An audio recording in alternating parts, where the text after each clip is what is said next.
First of all a very warm welcome Zafar sir, director ideal convent. आज progressive आए हैं। Progressive आपका तहे दिल से स्वागत करता है। Thank you so much sir for coming. स्वागत करता है आज। तो सर, इस पॉडकास्ट की शुरुआत से पहले मैं आपसे ये पूछना चाहूंगी कि आप टीचिंग जर्नी में कैसे आए। हाँ मैम, मेरे फादर ने स्कूल स्टैब्लिश किया था, बट बहुत ज़्यादा ट्रांसफ़र उनके हुए, गवर्नमेंट जॉब में वो थे।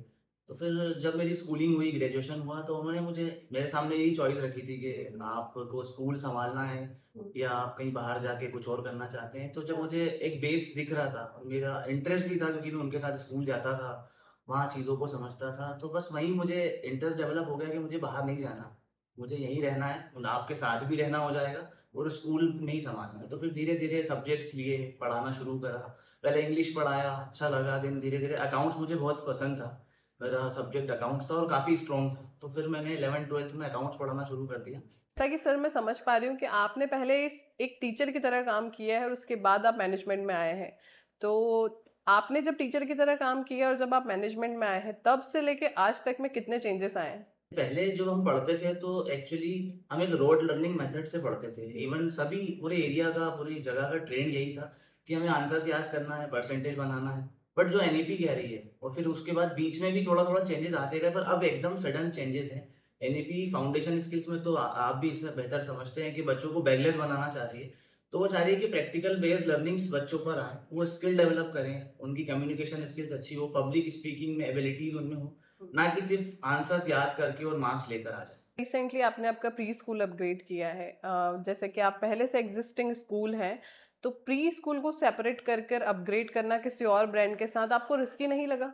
तो मुझे ऐसा लगा कि जैसे आपने कहीं सुना होगा कि एक इंजीनियर अगर एक कोई ब्रिज गलत बना दे, तो कुछ लोगों की डेथ हो सकती है। एक डॉक्टर किसी पेशेंट का ट्रीटमेंट गलत कर दे, तो वो उसकी डेथ हो सकती है। लेकिन एक टीचर अगर कहीं गलत पढ़ा दे, तो पूरी जनरेशन्स खराब हो जाती है।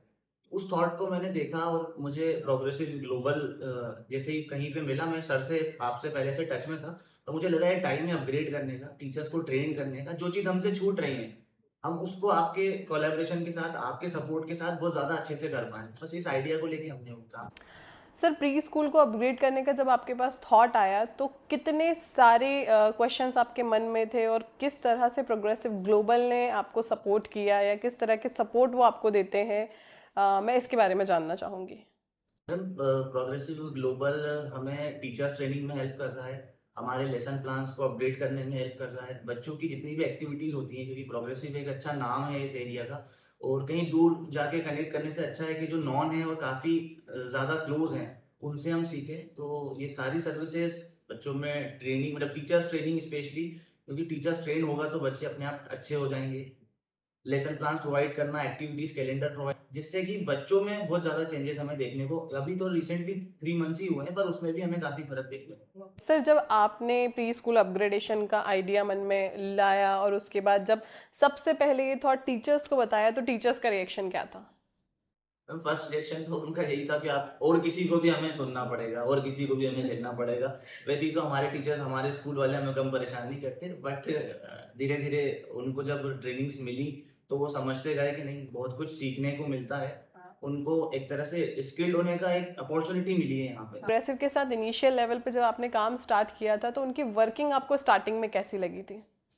मैम, सबसे अच्छी बात यही लगी कि आप लोगों का नेचर और सर का नेचर काफ़ी पोलाइट है।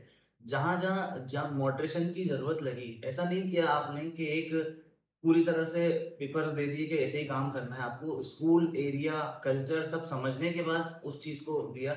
जहाँ जैसी सिचुएशंस दिखी कि यहाँ ये चीज़ें हिट करेंगी, यहाँ ये चीज़ें काम नहीं करेंगी, तो उस हिसाब से मुझे काफ़ी अच्छा लगा ये चीज़। उसका इम्पैक्ट ये रहा कि बच्चों में और टीचर्स में काफ़ी अच्छा इम्प्रूवमेंट देखने को मिला है। सर, जैसा कि आपने बताया कि प्रोग्रेसिव आपको ऑनलाइन ऑफलाइन बहुत सारी ट्रेनिंग्स देते हैं, एंड ट्रेनिंग्स के साथ साथ वो आपको बहुत सारा करिकुलम एंड ऑल सब कुछ प्रोवाइड कर रहे हैं। बट मैं फिर भी आपसे कुछ अलग से जानना चाहूँगी कि ये सब के अलावा आपको उनका सबसे अच्छा क्या लगता है। बुक्स बहुत अच्छी है। जनरली एक बुक हमने अभी सिलेक्ट करी साथ में मिलके, तो उस बुक्स में पूरी daily life activities, daily routines, general awareness, prayers, ये सब चीज़ें जो बच्चों की लाइफ में काम रोज़ करती हैं, उनके पेरेंट्स को भी अच्छा लग रहा है कि रोज़ वो उस चीज़ से कनेक्ट हो रहा है। तो वो पार्ट मुझे बहुत अच्छा लगा। जैसा कि आपको पता है कि आजकल पेरेंट्स भी, इवन वी एजुकेटर्स ऑल्सो, सबसे ज़्यादा परेशान होते हैं बच्चों की हैंड राइटिंग से। राइटिंग अच्छी नहीं होती है प्राइमरी क्लासेस में, it is the most common problem nowadays for parents, for education, educators also. So क्या प्रोग्रेसिव ग्लोबल ने आपको इसका सोल्यूशन दिया? देन जब मेरा प्रोग्रेसिव से कोलैबोरेशन हुआ तो उन्होंने मुझे उसकी एक मेथड्स बताई कि सबसे ज़रूरी है बच्चों को लेटर्स बनाना आना। और पेरेंट्स भी इसे उन्होंने ट्रेनिंग में हमें बताया कि गलती क्या करते हैं टीचर्स के, बहुत ज़्यादा बच्चों को प्रैक्टिस कराते हैं। अब उनके हाथों पर, उनकी फिंगर्स पे वो काम ही नहीं करते। जब बच्चे की फिंगर्स थोड़ी-सी स्ट्रॉन्ग हो जाए, तब उसे आप लिखने के लिए फ़ोर्स करिए या बोलिए, और सारे लेटर्स अगर वो बच्चा खूबसूरती से बना लेगा, तो डेफ़िनिटली हमने ये देखा है कि 7-7 दिन में बच्चों की राइटिंग। यस सर, 7 डेज में राइटिंग चेंज हो जाती है। मुझे भी जब पता चला था तो ये मेरे लिए भी बहुत शॉकिंग था कि 7 डेज में राइटिंग चेंज हो जाती है। मैं सभी पेरेंट्स से भी ये बोलना चाहती हूँ कि 7 days is enough to change the writing, अगर उनको राइटिंग पैटर्न सही से समझ में आता है। मतलब 14 डेज़ में तो बहुत ज़्यादा इम्प्रूवमेंट बच्चों में आ रहा है। Sir, after NEP 2020 and NCF 2023 and drastic changes in education, आपको क्या लगता है कि जो स्कूल अपने अपग्रेडेशन से बच रहे हैं या फिर अपग्रेडेशन को एक्सेप्ट नहीं कर रहे हैं, उनका आने वाले 2 साल बाद या 3 साल बाद या फ्यूचर कैसा हो? मैम बहुत एक्चुअली मैम अभी जो टेक्नोलॉजी का एरा है, अगर आप उसमें अपग्रेड नहीं करेंगे, तो मैं उन स्कूल से भी बोलना चाहूँगा, गवर्नमेंट तो बहुत अच्छी प्लानिंग्स कर रही है, लेकिन आप बहुत पीछे रह जाएँगे। एज़ ए टीचर अगर आप ट्रेनिंग्स नहीं लेंगे और अपग्रेड नहीं करेंगे, तो आप काफ़ी रेस में बहुत पीछे रह जाएँगे और कहीं न कहीं आपको सर्वाइव करना मुश्किल हो जाएगा। तो अपग्रेडेशन तो बहुत ज़रूरी है।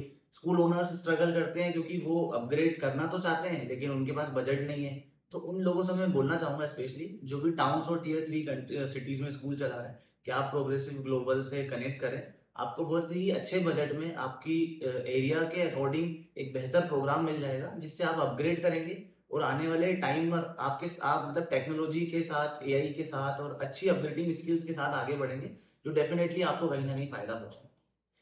No that we are in AI era, और जहाँ हर मोमेंट पे हमें AI यूज़ करने को मिल रहा है, हमारे बच्चे भी हर मोमेंट पे AI यूज़ कर रहे हैं।